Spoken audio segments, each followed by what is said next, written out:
Okay, so I mistakenly said in the last pay for play that we had one more pay for play coming. That was a mistake because this isn't a pay for play, and you're going to see why, obviously, in a second. I'm going to give you a little bit of background first. This is something I wanted to do since I got back, and I just didn't take the time to do it. But I certainly am going to have my third beer of the week if I'm going to do this, because this is going to be embarrassing as shit. So I did this, I don't know, maybe 2 years ago or almost 2 years ago when I first started this channel. I did some self-reactions, and some of those self-reactions, I'll put some cards up here so you can see those self-reactions.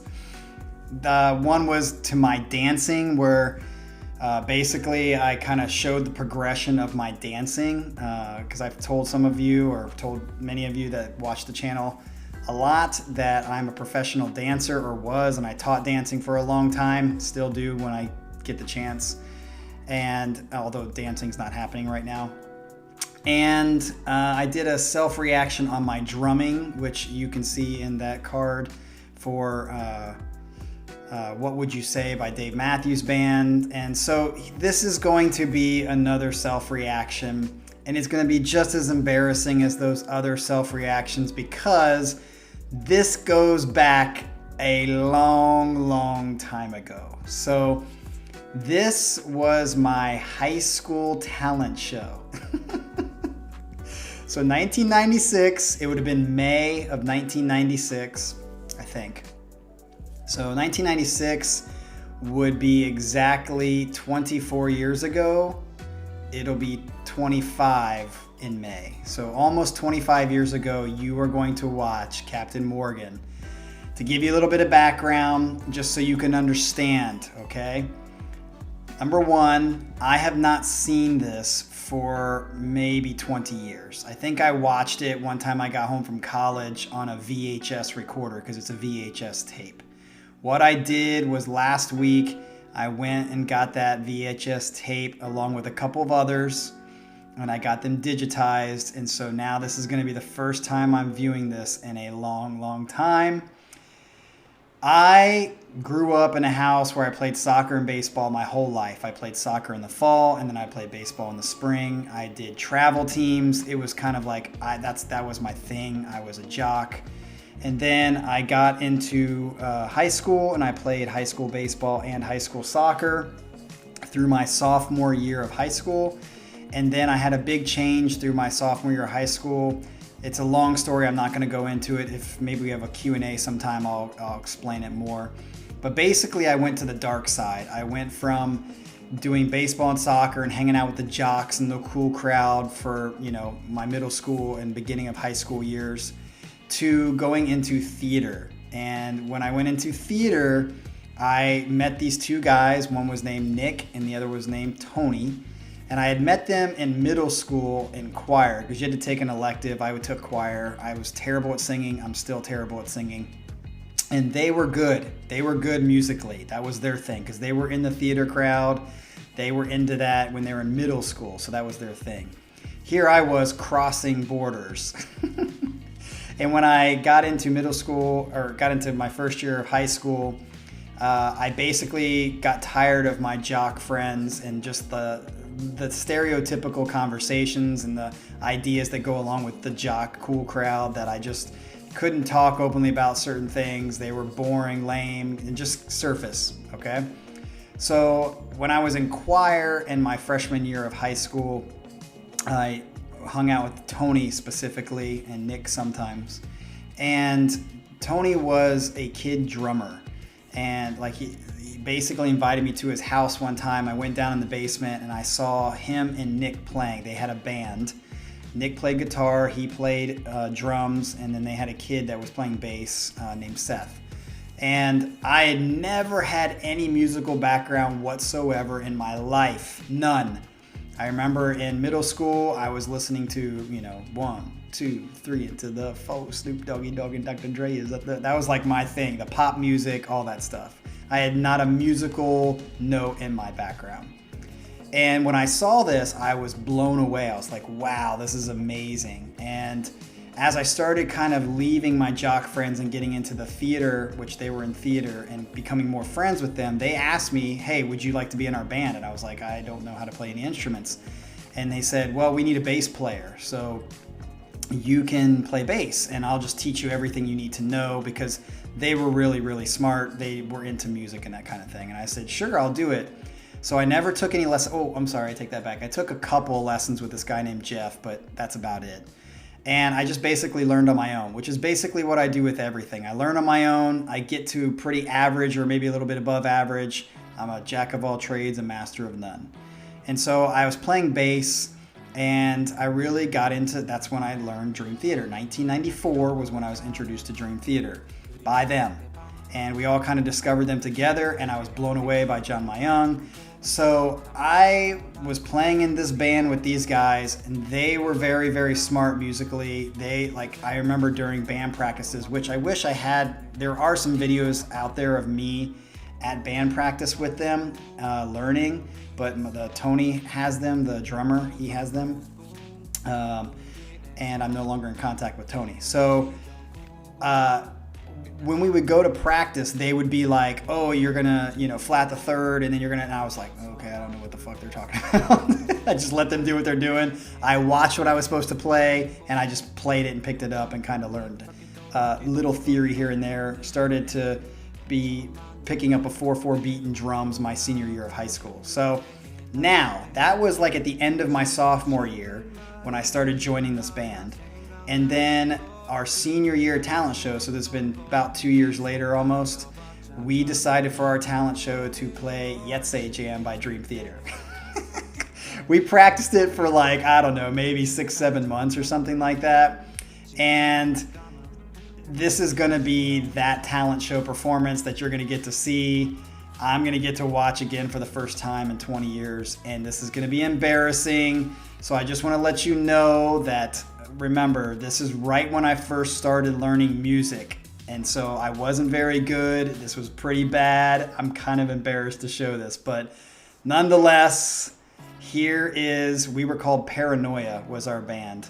And the funny thing is that Tony the drummer was the best kid drummer I ever saw, and we used to play in Battle of the Bands at Newport Music Hall and stuff like that in Columbus. And he was really, really good. He ended up going to Capitol School of Music and getting his master's in music, I think. And Nick ended up going to Berklee School of Music for a couple years and playing guitar there. So these guys knew what they were doing. I was just along for the ride, no pun intended, Dream Theater song. And this is what you get to see and make fun of. Let's go.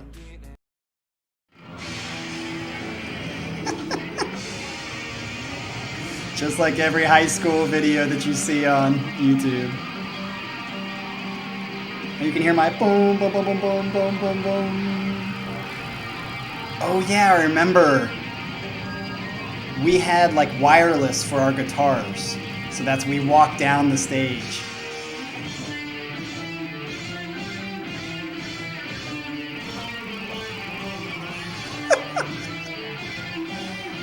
Oh, I'm hitting so many wrong notes.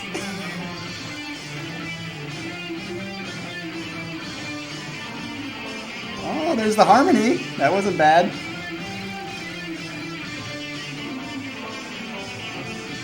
Oh, this recording is so horrible.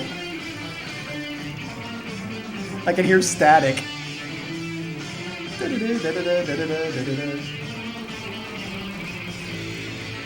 Oh. Focus on me, that's me. I was trying to act so cool.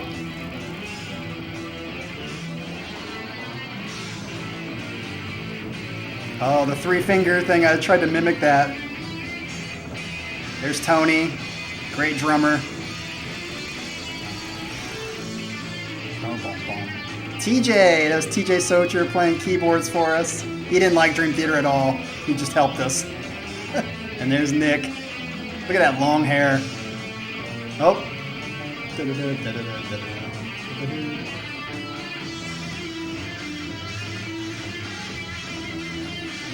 At least I'm playing it. Look at my hair. My hair is so fucking horrible.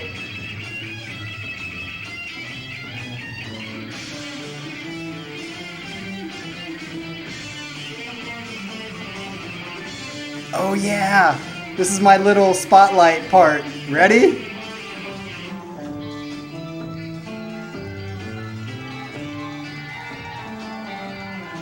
Oops.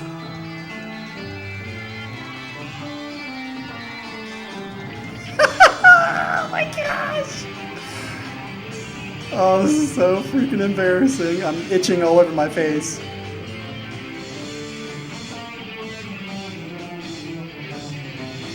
Dude, either I'm out of tune or I'm hitting a lot of wrong notes, which is probably both.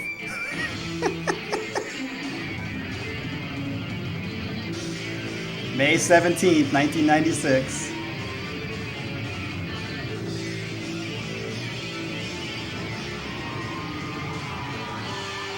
Here come. Oh, what was that? Come on.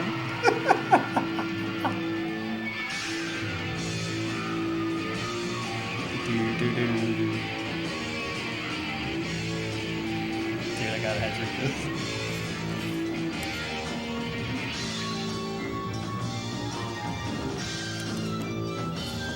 Nice socks, douche.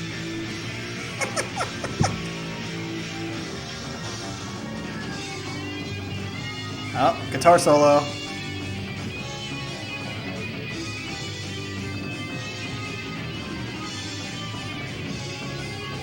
Can't really hear him.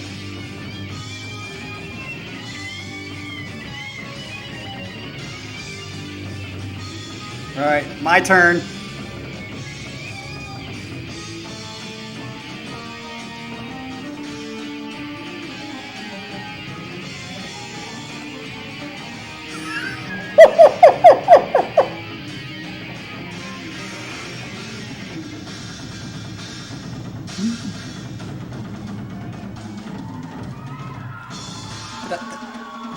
Oh yeah, he played what Portnoy plays in Live in Tokyo. Go, Tony. Okay.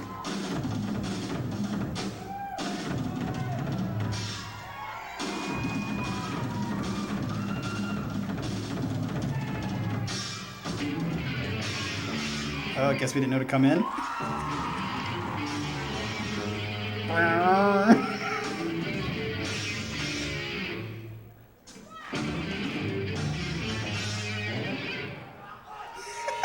Marie?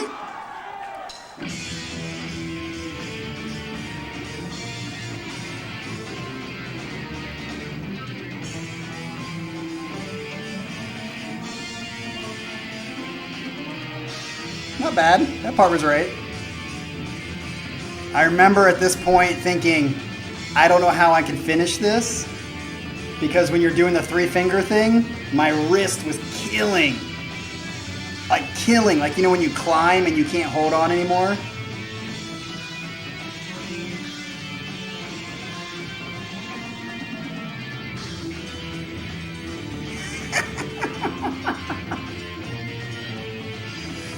Those socks and jean shorts, what the fuck?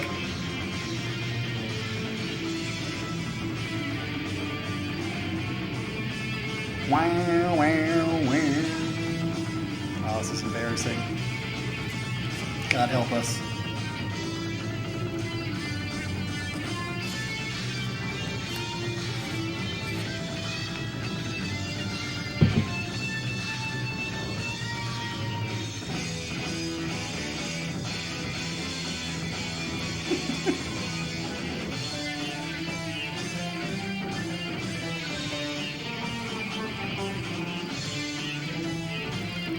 Oh my gosh.